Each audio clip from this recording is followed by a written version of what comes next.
नोंनाव आर'ज गैला माने जेबो बोलो गैला। Good morning लोगोफोर फुंबिलिनि अननाय आरो सिबिनायखौ नोंथांमोननो फिन जासिहरनाय जाबावबाय। दिनैनि गोदान ब्लग भिडिअआव नोंथांमोनखौ फिन लोगो मोननाय जाबावबाय। आं मानि जाहोनाव भिडिअ लानानै फैदों नोंथांमोना थाम्बनेल एबा टाइटेलाव नायनानै मिथिखाबाय जानो हागौ।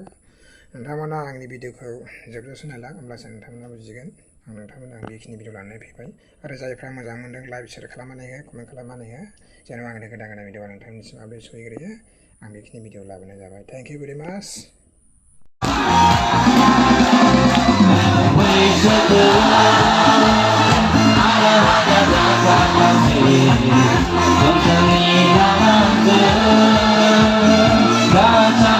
Sing